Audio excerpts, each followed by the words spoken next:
Welcome to Another Thing. I'm Larry Menti. For the time being, casino gambling is dead in North Jersey as the referendum was overwhelmingly voted down. And Atlantic City, New Jersey is near death, taken over by the state. One of the big reasons for that is the success of casinos in other states. So what is the state of the casino industry and the state of Atlantic City, New Jersey? That's our topic today, and we begin our coverage with Ellen Kaloje in Philadelphia. Ellen. Thank you, Larry. Voters in New Jersey recently gave a resounding thumbs down to expanding casinos in the northern part of the state. And that's great news for casinos in the surrounding areas, especially ones here in Pennsylvania, like Sugar House Casino, the only one in Philadelphia. I think the voters in New Jersey got it exactly right. They got it exactly right, and thank God. Why? Because when the pie's not getting any bigger, you don't need to, add another mouth at the table. That's just not healthy. Wendy Hamilton runs Sugar House Casino, a place that recently expanded to give gamblers more reasons to stop by. But with so many casinos popping up, she knows there's only so much business to go around. Everyone's going to feel it. The cannibalization is the only way to feed a new property at this point. There is no overall growth. The difference is it's not just a couple of places anymore, so they have to be much more competitive and they have to fight a lot more, fight in a economic business sense there, to lure gamers. Steve Mullen is the president of eConsult Solutions, a company that has studied the economic impact of casinos. He predicts that despite the northern New Jersey vote, we will keep seeing new ones being built and old ones expanding. They just need to be innovative to keep up with the times. It's shifting to the internet and other types of things here. Our old is a declining portion, but that doesn't mean, I think a lot of people think that means people don't like to go gaming, don't like to go gambling or anything like that.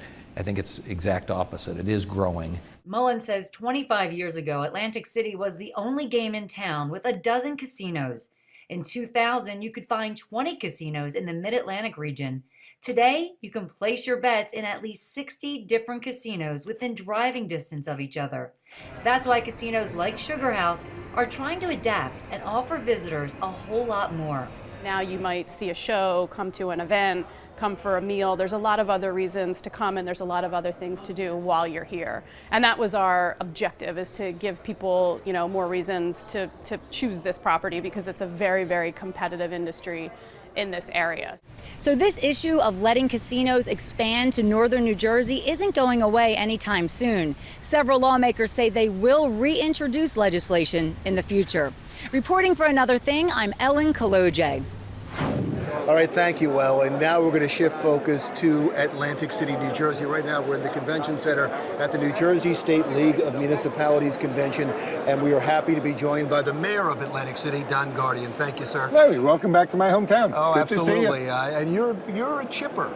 Oh, we are chipper. Considering the situation. Hey, life goes on. The sun's going to rise. You just have to be there when it does. This really ends the summer season for us in Atlantic City. League is a big event for us this week. And, of course, I know the subject we want to talk about is the state takeover. So the state takeover is in effect now. Yeah, it's in effect now. Has anything changed? We met with the senator yesterday, a very cordial meeting. More of an olive branch and a soft landing is how I would describe it. He wants us to continue to operate from day to day with the city. You know that the state already has the authority to control any finance spending, hiring, firing, salaries, etc., from transitional aid memo of understanding and their oversight authority. This kind of locks it in, though. He did not indicate they were taking any other authority, but he clearly indicated that he will be chiming in and wants to make sure that he is the final say on any type of financial decisions we make. Correct me if I'm wrong, you sound like now you've accepted the takeover and you're not going to be fighting it anymore. Well, Larry, right now they are not doing anything that I would consider anyone else to be an infringement of civil rights or unconstitutional. So at this point, it's the state working with us. I've got to make sure that I'm providing public safety, public works for the city of Atlantic City, and I've got to make sure that the projects that have broken ground just this week, like Buai with the 250 units of housing, like Stockton University, like South Jersey Industries, and the parking garage that they have, are the impetus for the new Atlantic City, the vision that we've been talking about for the last year. So what's the line that they would cross for you to take it to court?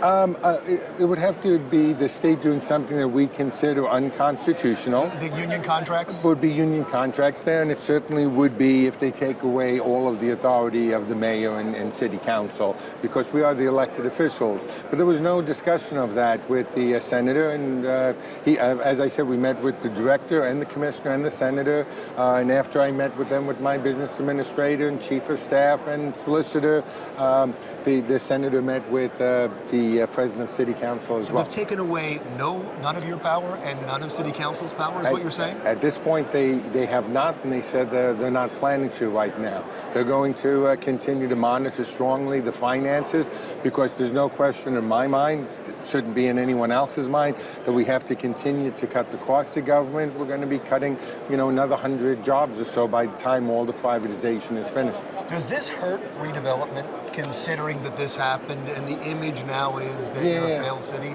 Yeah, so I think what happens is we've hit the bottom, and it's time for the stability to occur. So we've got to make sure that we lock in the taxes so businesses feel comfortable that they're moving into a city that's going to be run well, and that we're on our way to prosperity. And I think this is the time that it's the price is right. Come on down and things. Nothing gets cheaper than businesses here in Atlantic City. You're always selling. Right, I love now. that. How about that? Come down and buy a house. Come on down, buy a house, buy some redevelop. property. Time to buy some beautiful property that you thought was blighted, but now I built the boardwalk. Now I got waterfront property. It's not blighted anymore. It's waterfront property.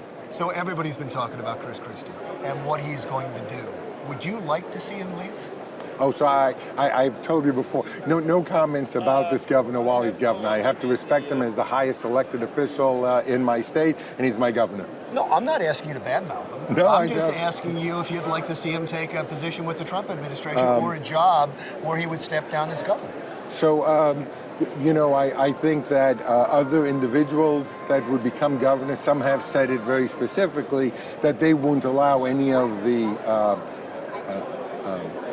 laws to be enacted that would take away additional authority away from the city. So it certainly would be nice to be working with someone like that, but in this case, the governor's brought in a very qualified individual and a law firm that is going to be trying to help us rebuild the city. So good, but you'd love to see Kim Guadagno, is what you're saying. I mean, you didn't say her name, but that's who you're talking about. So Kim has been a wonderful supporter of Atlantic City.